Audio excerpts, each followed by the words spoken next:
My name is Maya, but most people just call me May. I am 29 years old. On the night my family kicked me out, they didn't just tell me to leave. They made a massive scene out of it, turning my entire life into literal trash for everyone to see. I pulled into the driveway that evening with my mind still racing with design ideas for a new project, my coffee-stained apron from the cafe still tied around my waist. For a second, I was just confused by the sight of neighbors standing on their porches with their iPhones pointed toward our front lawn. Then I saw it. My things were everywhere. My entire wardrobe was bursting out of cheap black garbage bags. My cherished sketchbooks, the ones I had filled with years of work, were ripped and scattered across the grass. My old laptop, which was basically my lifeline, was perched precariously on a heap of my belongings. A light drizzle began to speckle the keyboard, feeling like a final cold insult from the universe. My mother, Brenda, stood right in the middle of the mess. She was holding her phone high, narrating the scene to a live audience as if she were the star of some twisted reality show. She told her followers that I was 29 years old and living in her basement like a parasite, and then she yelled at me to get out of her house right that instant. She never even looked me in the eye.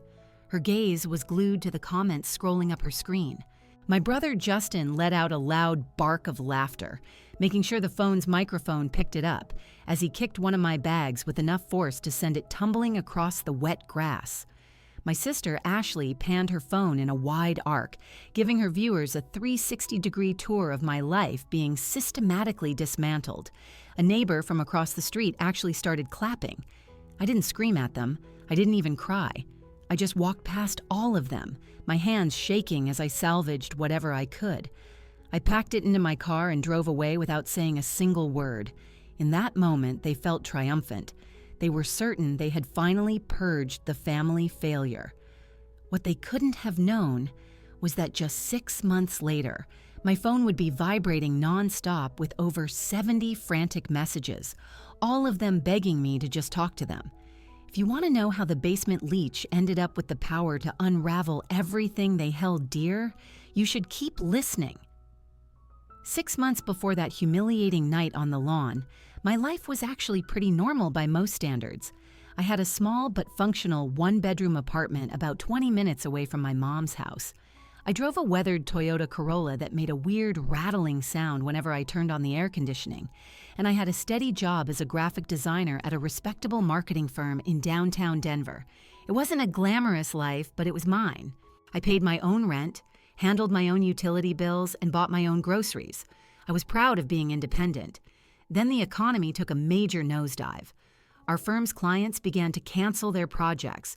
Budgets evaporated into thin air, and one Friday, my boss called me into her glass-walled office. She had that grim, sympathetic expression that you always see in articles about career setbacks. She told me it was just the economy, as if that simple phrase could somehow soften the blow of losing my livelihood.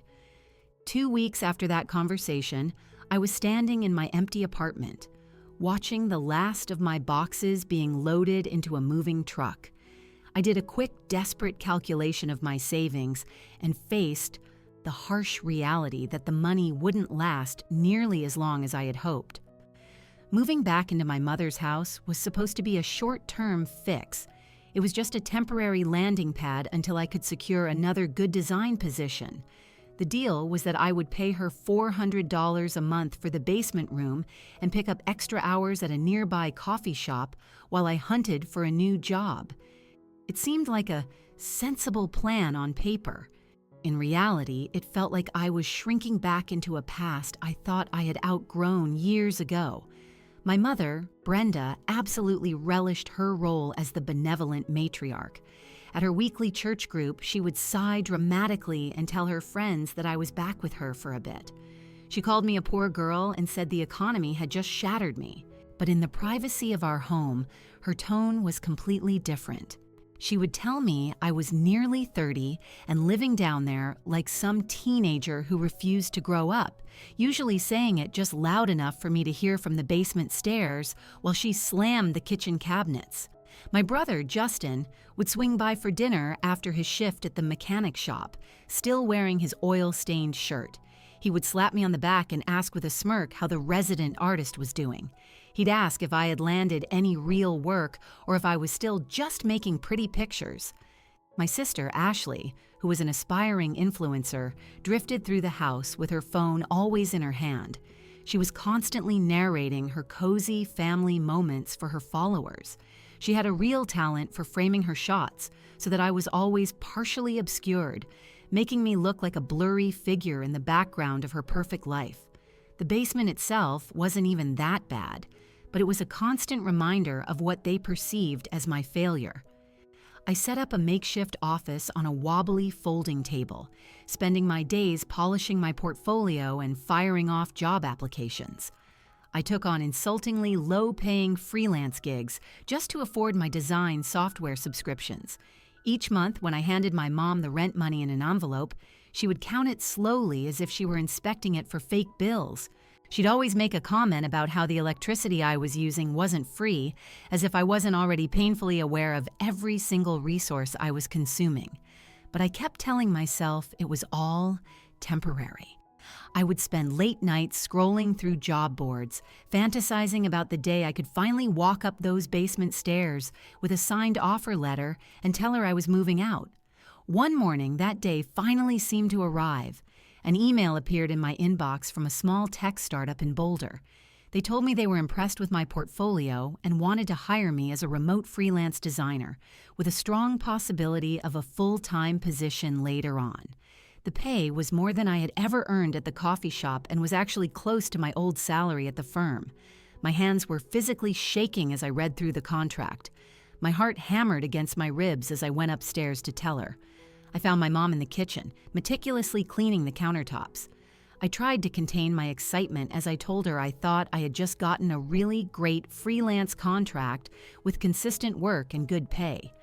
I told her this could be exactly what I needed to get back on my own 2 feet. She didn't celebrate with me. She didn't give me a hug. She didn't even look interested. She just stopped wiping, her sponge hovering in the air, and told me flatly that freelance wasn't a real career. She said she wouldn't get her hopes up because people like me needed a stable job. Then she just went back to scrubbing as if I had just given her a boring weather update. I tried to laugh it off, but her words about people like me stayed in my chest, feeling cold and heavy. Have you ever shared wonderful news with someone only to feel, just for a moment, that they were actually disappointed you might succeed without their help? I pushed the feeling aside. I signed the contract, marked the start date on my calendar, and convinced myself that my mom's opinion didn't matter. I had a path forward and an escape plan. What I didn't realize was that before I could even take my first step on that path, she was already plotting a very public performance to make sure everyone saw me as the problem instead of her. I didn't stop driving that night until the suburban houses melted into a blurry streak of holiday decorations and oversized pickup trucks. I somehow ended up parked in front of my friend Sarah's apartment with no clear memory of the drive over. She opened the door, and one look at my face was all it took for her to understand something was wrong. She brought me inside without asking any questions. My clothes were damp from the rain, my laptop looked like it had been through a war zone, and my hands were still trembling from how hard I had been gripping the steering wheel. When I could finally speak, I choked out that my mom had thrown all my stuff on the lawn and live-streamed it. Sarah just looked at me for a long moment before telling me to sit down and tell her everything. I passed her my phone and pulled up the video. Someone had screen recorded it and sent it to me before Ashley eventually deleted it from her profile. Sarah pressed play.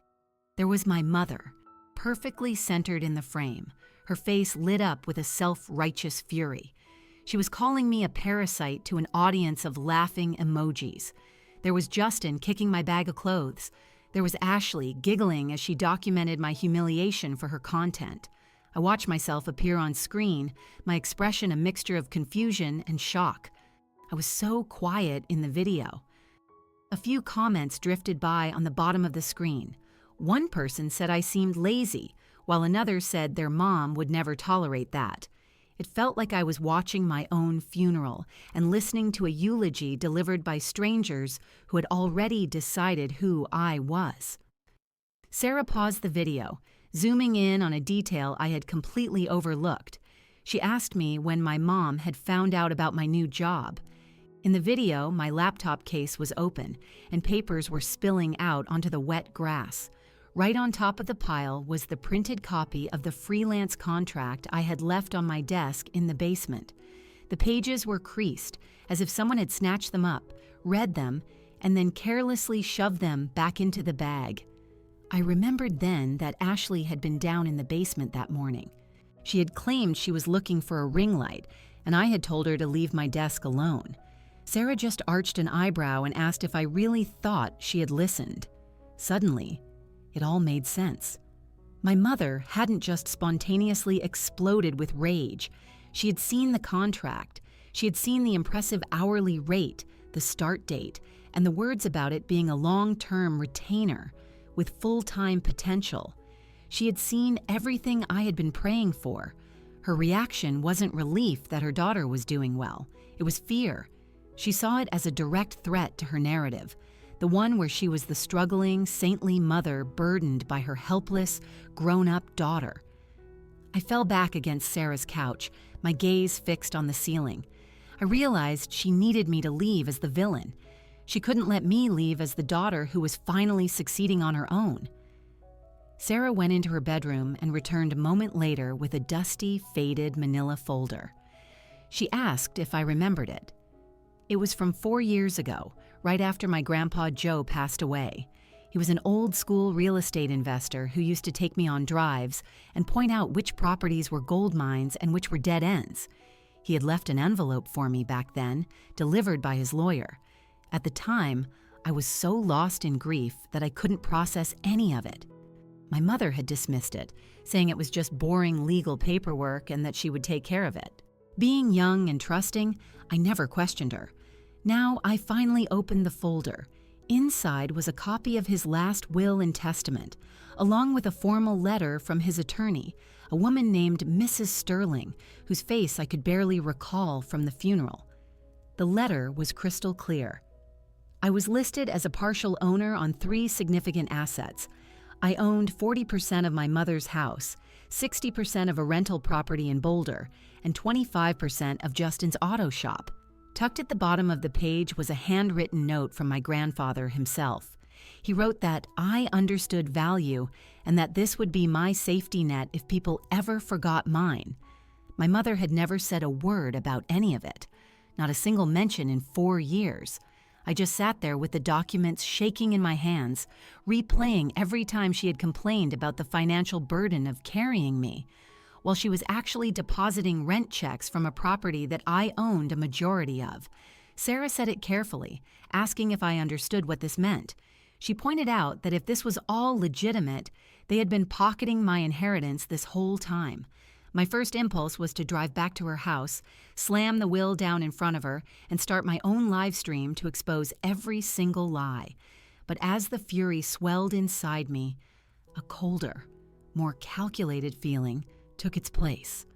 My grandfather didn't leave me this inheritance so I could have a screaming match. He left it to give me leverage. He gave me options and power. So instead of driving back there, I found the number on the attorney's letter and dialed Mrs. Sterling. Hearing her calm, professional voice on the other end of the line made the entire situation feel terrifyingly real. She confirmed that the will was valid and legally binding. She confirmed that the income from the Boulder rental had been flowing directly into an account solely in my mother's name. She also confirmed that any business loans taken out against these properties without my signature could pose a significant legal problem for whoever signed them. By the time I ended the call, my hands were steady. I was still deeply hurt and profoundly humiliated, but beneath the pain, a new emotion was taking root. I felt focused. For 6 long months, I had let them label me a freeloader while I was unknowingly sitting on a portfolio of assets my grandfather had secured in my name. They wanted a powerless parasite they could kick around for social media sympathy, What they had, in reality, was a business partner who now knew exactly where all their financial secrets were hidden. I wasn't going to have a meltdown on camera. I wasn't going to give them the satisfaction of another dramatic performance. I was going to start my new job, quietly and methodically rebuild my life. And then I was going to use the very legal system my grandfather had trusted to ensure that every lie they told about me came with a hefty price tag. They thought that throwing my belongings in the trash was the final chapter of my story. They had no idea it was just the beginning of theirs. 6 months after that night on the lawn, you wouldn't have recognized the girl who was frantically stuffing her ruined sketchbooks into the back of her car. I was living in a modest third-floor apartment in Denver with slightly peeling paint and a view of a parking lot. But it was mine. No one stomped on the floor above me. No one screamed about the utility bills. No one called me a parasite. I woke up to actual sunlight instead of the sound of my mother's resentful footsteps. I made coffee in my own tiny kitchen and opened my laptop at a sturdy desk I had assembled myself, not a rickety table in a damp basement. The tech company in Boulder was true to its word. The freelance gig evolved into a steady stream of work, which then became a formal retainer agreement. It wasn't life-changing money, but it was more than enough for rent, groceries, and most importantly, peace of mind. I started dropping my shifts at the coffee shop one by one until my final day. My manager gave me a hug and told me I was moving on to bigger things and that they were proud of me. It felt odd hearing an adult express pride in me without any strings attached. During all this time, I never blocked my family's numbers. I simply stopped responding. My phone would occasionally buzz with updates in the family group chat or random texts from my mom about distant relatives, as if the incident on the lawn had never happened. She never once mentioned the trash bags or the live stream. It was a classic gaslighting technique, attempting to rewrite history by ignoring it. I let her. I needed the silence far more than I needed a hollow apology. While I was busy rebuilding my professional life, Mrs. Sterling was quietly working in the background to compile a mountain of evidence. She was pulling years of bank records, rental agreements, and loan applications. We had brief, weekly calls where she would ask clarifying questions. I would send her any relevant information I had, and she would always end with the same reassuring words.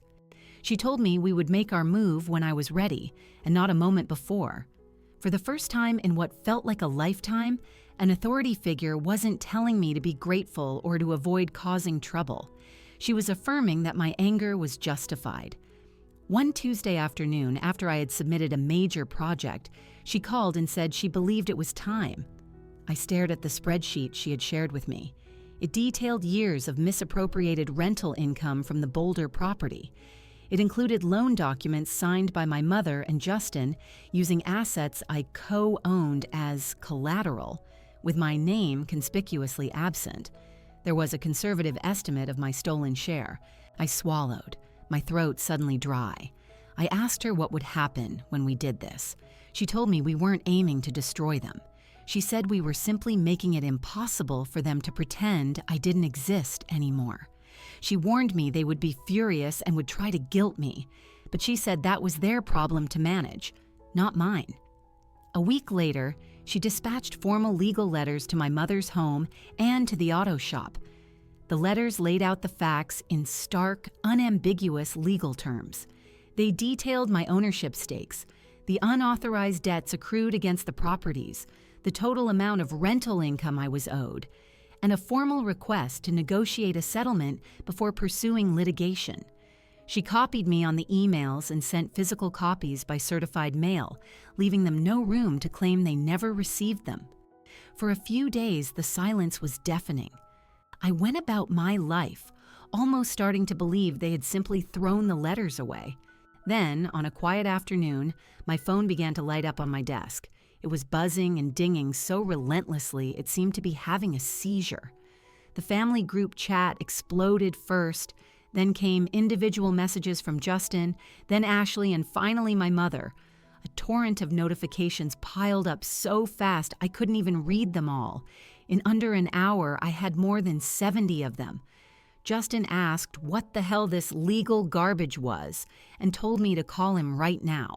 Ashley asked if we could please just handle this as a family before I ruined everything. My mom asked where I was and why I wouldn't talk to them first. She said we could fix this and begged me to answer my phone. The group chat was a chaotic mess of letter screenshots, all caps accusations, and confused messages from other relatives. My Aunt Linda posted a single, damning sentence. She said maybe they should have just told me about the will when Grandpa Joe passed. She left the chat immediately after. I looked down at my phone and felt a profound shift in the universe. 6 months ago, I was the one standing alone on a lawn, my life in tatters while they filmed me. Now, they were the ones in a panic, desperately trying to control a story that had spun out of their grasp. They were trying to force me back into the role of the problem child who needed to make things right. I placed my phone face down on the table and let it continue to buzz. I made myself a sandwich. I finished my work for the day. I let every single call go straight to voicemail. When I finally played one of Justin's messages, his voice was stripped of its usual bravado. It was replaced with a fear I had never heard before. He told me my mom was losing it and the bank was calling them. He asked me to just tell them where I was so we could talk it out, saying I didn't have to do this. But the thing was, I did have to do this. For years, they had been doing things behind my back and calling it family. For the first time, I was the one who had made the first move. And this time, the mess they created couldn't be cleaned up with a deleted video and a fake apology. The first real sign that things were about to get nasty didn't come from a lawyer. It came in the form of a TikTok. I was on my couch, winding down after a long day, when Sarah sent me a link with a simple message telling me I needed to see it. I clicked it, and there was Ashley, artfully lit in her bedroom.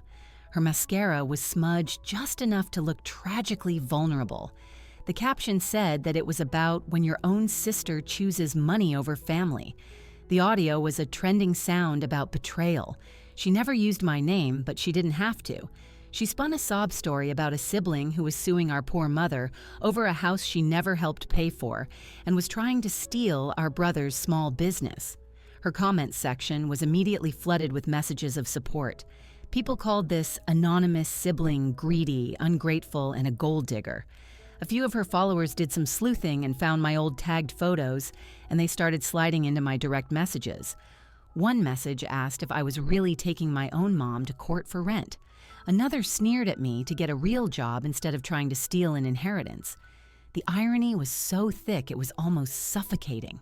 It was incredible how quickly strangers would rally behind one side of a story when that was the only side they had heard. I set my phone down, took a few deep breaths, and recalled what Mrs. Sterling had warned me about. She told me they would portray this as an attack because it was far easier than admitting they stole from me. A few days later, the harassment escalated. A 1-star review appeared on my professional design portfolio, calling me unreliable and emotionally volatile. Another one said I had screwed over my own family and told people to imagine what I would do to a paying client. The language was eerily familiar, echoing the passive-aggressive things my mother used to mutter under her breath. Then Justin appeared. I was leaving my apartment building one afternoon when he detached himself from a beat-up truck parked across the street. He looked haggard. His eyes were bloodshot, and he was clutching a crumpled pack of cigarettes. He told me we had to talk. I told him he could call my lawyer, my voice feeling more stable than I actually felt. He let out a single harsh laugh. He called her that woman and said she was just trying to poison me against them. He said this was a family issue. He told me to just sign a document saying I wanted no part of the shop or the house, and he said this would all disappear. He said the bank would stop calling and we could all go back to normal. Normal. The word hung in the air. Normal was my clothes in the trash while he laughed for an audience. I adjusted my laptop bag, a silent reminder that there were security cameras in the parking lot. I told him I wasn't signing away the inheritance Grandpa left for me just because he took out loans he shouldn't have. His jaw clenched. He told me I thought I was some business expert because Grandpa took me to see a few properties. He said I was going to destroy everything he worked for. I almost laughed. I told him Grandpa built it and that he and Mom just decided I wasn't part of the equation. He took a step closer, his voice dropping to a low growl. He told me if I didn't drop this, I would regret it and none of them would ever forgive me. For a fleeting second, the old me, the girl from the basement, wanted to shrink and apologize to make it all go away. Instead, I pulled out my phone and held it up so he could see the screen was recording. I asked him evenly if he was finished. He swore, spun around, and got back into his truck. That night, I emailed the audio file to Mrs. Sterling. Her reply was swift and simple. She thanked me and said it was very helpful. While my family was busy crafting their narrative online, Mrs. Sterling was methodically constructing a very different story on paper. She walked me through her findings. My mother had used the Boulder rental property as collateral to secure a personal line of credit without my consent or signature. A portion of that loan had been funneled into Justin's struggling auto shop. The remainder had been used for renovations on the house we co-owned. She had documentation for 4 years of rent checks that were deposited directly into my mother's account, with not a single dollar ever making its way to me. I asked her if they could go to jail for this, my voice tight. She said we weren't focused on prison time right now. She said we were focused on consequences that were financial, legal, and reputational. She told me my grandfather was a lot more clever than they ever realized. That was when she told me about the clause. Buried deep within the will was a stipulation. If any of the co-owners were found to have willfully concealed the will's existence or deliberately excluded me from financial decisions, their ownership percentage could be judicially reduced by up to 15% per year. It wasn't an automatic penalty, but it was a powerful threat to hold over them. She said they thought they were hiding the paperwork from me, but in reality, all they were doing was accumulating penalties against themselves. Meanwhile, Ashley posted another video, this time with real tears. She said that sometimes the people you love most are the ones who will sell you out for nothing. Her comment section was a chorus of people telling her to cut me off to protect her peace. I watched it, not with guilt, but with a strange sense of detachment. It was surreal watching her weaponize public sympathy when I had the actual bank statement sitting in my inbox. One evening, my phone rang. It was my mother. I let it go to voicemail. Her voice, when I played it back, was trembling. She sobbed and asked me what I was doing to them. She said I was tearing the family apart. She asked if I honestly thought my grandfather would have wanted this and if he would want to see us fighting over money. I looked at the letter from him on my desk, the one where he wrote that I understood value. I thought about all the rent checks she had cashed while telling her friends I was a burden. For the first time, one of her guilt trips completely failed to land. Have you ever had a moment of pure clarity when you realize that the blame you've carried for years was never actually yours to begin with? I took a steadying breath and deleted the voicemail. They could spam my messages and flood my mentions, but every angry post and every veiled threat was just another piece of evidence in the pattern Mrs. Sterling was building. They were trying to maintain control by being the loudest voices in the room. I was done with shouting. I had something much louder. I had the law on my side. The turning point wasn't a dramatic courtroom scene. It started with a simple email from Mrs. Sterling asking me to come to her office on a Thursday. Her building was an old, solid brick structure downtown, the kind of place my grandfather would have appreciated because it was dignified and built to last. I sat across from her at a large mahogany desk as she laid out a series of folders, like a dealer about to start the highest stakes game of my life. She told me she believed it was time we presented my family with some clear choices. She said we were going to do it on paper instead of in a social media comments section. She walked me through the documents she had prepared. It was a meticulous summary of my ownership shares in the house, the Boulder rental, and Justin's shop. It detailed 4 years of unshared rental income and included copies of the loan agreements that were missing my signature. Then, she showed me the settlement proposal. It was surprisingly straightforward and almost civil. We weren't demanding they be thrown out on the street. We were simply stating the facts and outlining what a fair resolution would look like. I asked her what we were asking for as my eyes scanned the pages. She explained there were 3 options. One was that they could sell all 3 assets, and the proceeds would be divided according to the percentages in the will. 2 was that they could buy out my shares at the current market value. Or 3, they could keep the properties. But a professional management company would take over the rental. I would receive my legal share of the income moving forward, plus a reimbursement of $22,000 for the past income, paid in installments. It felt both monumental and incredibly reasonable. It wasn't a vindictive fantasy. It was just fair. It was enough to make their deception costly. I asked about the penalty clause. She gave a slight nod and said they had already concealed my ownership for 4 years. She said if they refused to cooperate and this went to court, we would petition the judge to reduce their shares. She noted that if they kept fighting, they stood to lose even more. We sent the proposal. This time, the silence was short-lived. Within days, their lawyer reached out to Mrs. Sterling. He was an older man who sounded exhausted from the moment he introduced himself. A mediation was scheduled. Walking into that sterile conference room felt like stepping back into my mother's kitchen, but with harsh fluorescent lights and a carafe of burnt coffee in the corner. My mom sat stiffly at the table, clutching a tissue and dressed in her Sunday best. Justin was slumped in his chair with his jaw tight, refusing to look at me. Ashley was in full camera-ready makeup and kept checking her phone. I sat next to Mrs. Sterling, my heart thudding against my ribs, but I kept my expression neutral. I was no longer the girl from the basement. Their lawyer began by saying they would prefer not to drag this out in court because it was a private family matter. Mrs. Sterling didn't flinch.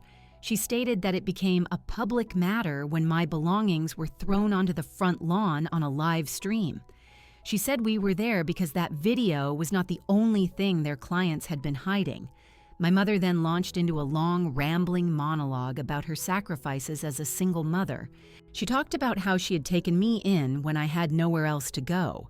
She claimed the rent money had all been absorbed by household expenses and that the loan was just a temporary measure. Justin chimed in, saying the shop would have failed without that money and that Grandpa would have wanted him to succeed. Ashley cried about the stress of the online hate. They all seemed to agree on one thing, which was that I was the one who was overreacting. I let them talk. I listened as they spun their narratives. Then Mrs. Sterling calmly slid the copy of the will across the table. She tapped her finger on the penalty clause and quietly explained what a 15% annual reduction over 4 years would look like in front of a judge. For the first time, the room fell silent. Their lawyer cleared his throat and asked what exactly my client would be willing to accept, gesturing to me. I felt all of their eyes on me. My mother's eyes were pleading. Justin's were furious. Ashley's were calculating. I took a deep breath. I told them I wasn't there to ruin anyone.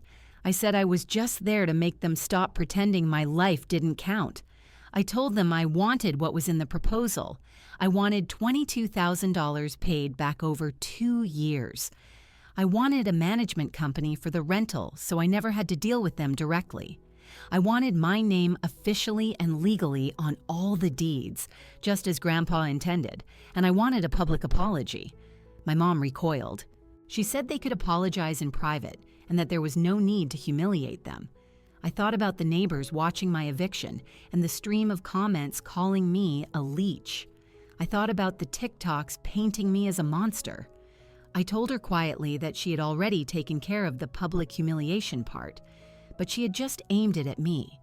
The negotiations went on for hours.